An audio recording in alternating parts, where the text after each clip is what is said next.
Bonjour à tous, soyez les bienvenus sur West Armenia TV, les titres principaux d'aujourd'hui. Les députés suisses présenteront au Congrès américain leurs efforts pour le retour des Arméniens déportés d'Artsakh. Les yogourts, symbole de la santé et du patrimoine spirituel du peuple arménien. Dictionnaire anglais du XVIIIe siècle sur les Arméniens. Bakou ne devrait pas internationaliser le terme Azerbaïdjan occidental. Le Centre de droit international est comparé à déposer une plainte auprès du groupe de travail des Nations Unies sur les disparitions forcées concernant les disparitions forcées d'Arméniennes en Azerbaïdjan. Le danger des résolutions adoptées est tangible. Elle pourrait entendre l'ONU et de là une résolution de l'Azerbaïdjan consacrée également à l'Azerbaïdjan occidental, avec des moyens. L'Orchestre philharmonique de l'État d'Arménie orientale a été choisi une bénéficiaire d'une subvention du programme LIFE-MX de l'Union européenne. L'Union européenne doit clarifier sa position et condamner publiquement l'Azerbaïdjan. Les parlementaires suisses Eric von Dobel et Lucas Raymond informeront les membres et les personnes du Congrès américain des efforts déployés pour assurer le retour digne et sur les Arméniens déplacés de faux Artsakh dans leur pays d'origine.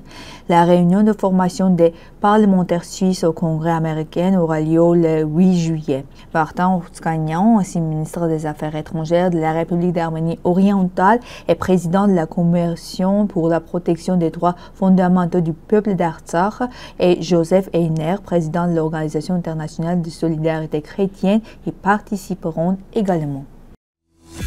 Le matzoun ou matzoun en Arménie orientale est un produit laitier fermement traditionnel, proche du yogourt profondément enraciné dans la culture arménienne. Le mot vient de la racine arménienne matz, fermenté ou caillé. On le trouve aussi en Géorgie sous le nom matzoni. Matzon est utilisé en Arménie orientale. Matzon, prononciation typique de l'Arménie occidentale. Les deux désignent le même aliment. Utilisé depuis l'Antiquité, le matzon servait à nourrir, soigner et préserver le lait sans réfrigération. Les médecins comme Rita Erati le commandaient pour la digestion et l'immunité. Il faisait aussi partie de l'alimentation monastique. Usage culinaire. Tanabo, soupe au yogourt. Jajik, yogourt au concombre. Tan, boisson rafraîchissante à base de matzon. Symbolisé sacré, dans les anciennes croyances, le matzon représentait la purification, la renaissance et la transformation. Il était associé aux déesses comme Anaït et Astrid, offert lors des rituels liés à la fertilité. On lui prêtait des vertus protectrices contre le mauvais œil pour bénir les nouveaux-nés ou guérir. Plus qu'un aliment, le matzon est un symbole de santé, d'héritage et de spirituel pour le peuple arménien. Le Dictionnaire universel du commerce, publié à Londres en 1751, fait particulièrement référence aux Arméniennes. Le dictionnaire précise: les Arméniens sont polis, intelligents et honnêtes. Ces qualités se manifestent dans leur principale activité, le commerce. Les Arméniens sont non seulement considérés comme des maîtres de commerce en Asie, mais participent également à l'économie des grandes villes d'Europe. On en trouve aux Pays-Bas, en Italie, en Angleterre, ainsi qu'aux Philippines, en Thaïlande et dans d'autres régions d'Orient. Ces informations témoignent une fois de plus du rôle important et séculaire du peuple arménien dans le commerce international. Les 21 jusqu'au 22 juin 2025, la 51e conférence des ministres des Affaires étrangères de l'Organisation de la coopération islamique s'est tenue à Constantinople à l'initiative de l'Iran. La déclaration finale condamnait Israël, mais les points 20, 26 et 33 exprimaient un soutien explicite à l'Azerbaïdjan, appel à la restauration des territoires occupés, au retour des réfugiés et la coopération avec la soi-disant société de l'Azerbaïdjan occidentale. Le sommet de 2026 tiendra à Bakou, renforçant aussi la propagande azérie. L'Arménie, bien que réactive tardivement, doit continuer à contester l'usage du terme Azerbaïdjan occidental qui sert une rhétorique révisionniste. Ces déclarations sont politiques sans effet concret mais symboliquement dangereuses. Elles s'inscrivent dans la stratégie néo-ottomane de la Turquie. Une question se pose. Cette terminologie pourrait-elle aussi ouvrir la voie à l'internationalisation des droits des Arméniens d'Arménie occidentale? Le Centre de droit international est comparé à déposer une plainte auprès du groupe de travail des Nations Unies sur les disparitions forcées en mai 2024 concernant la disparition forcée d'Arméniens en Azerbaïdjan. La plainte affirme que les actions de l'Azerbaïdjan sont motivées par une discrimination ethnique. De nombreux faits sont présentés, notamment concernant les militaires et les civils disparus entre 2020 et 2023. Au moins 80 cas d'Arméniennes ont été recensés, dont beaucoup sont liés à la guerre de 44 jours. Le groupe de travail des Nations Unies a étudié ces cas et exigé des explications du gouvernement azerbaïdjanais qui sont encore insuffisants. Les travaux se poursuivent sur les plateformes internationales. Lors de la 51e session de l'Organisation de la coopération islamique à Constantinople, une résolution a pour la première fois évoqué la notion de l'Azerbaïdjan occidental et demandé le retour des Azerbaïdjanais expulsés d'Arménie. L'historienne Aïk Demoyan y voit un précédent dangereux. Cette terminologie pourrait légitimer des revendications territoriales azéries au niveau international. Le rôle habituellement modérateur de l'Iran a échoué, révélant la faiblesse de la diplomatie arménienne. Demoyan appelle à mobiliser la diaspora et la Ligue arabe contre cette propagande.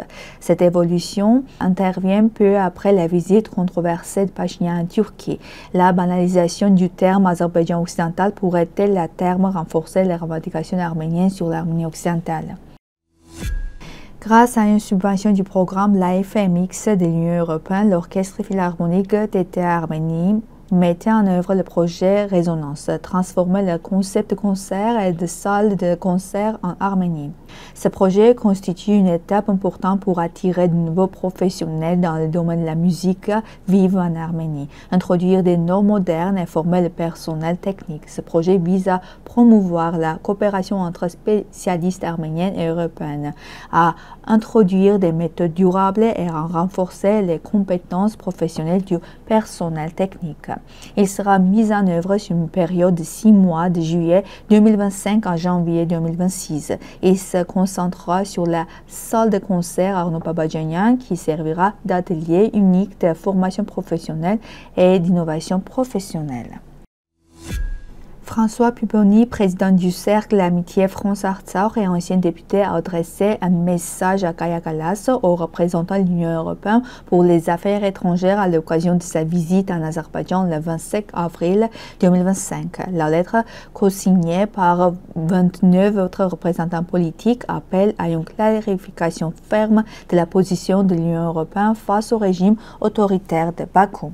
Madame la haute représentante, en tant que président du Cercle d'amitié France-Artsakh avec 29 autres représentants politiques, je tiens à exprimer votre vive indignation suite à votre visite en Azerbaïdjan le 25 avril 2025. Ce pays, dirigé par une dictature héréditaire parmi les plus répressives et responsable de nombreuses violations graves des droits humains, censure, arrestation arbitraire, répression de l'opposition, crimes transnationaux, persécution ethnique et surtout l'épuration ethnique des 120 000 Arméniens d'Artsakh en 2023.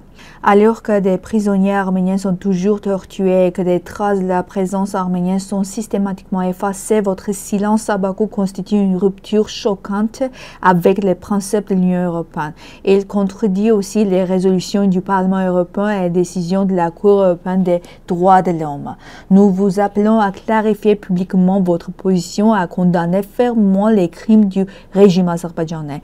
L'Europe ne peut être forte que si elle reste fidèle à ses valeurs fondamentales. Veuillez recevoir, Madame, l'expression de nos profonds respects et notre vive inquiétude. François Pupponi, président du Cercle d'amitié France-Artsakh. C'est tout pour aujourd'hui. Merci d'être avec nous. Au revoir.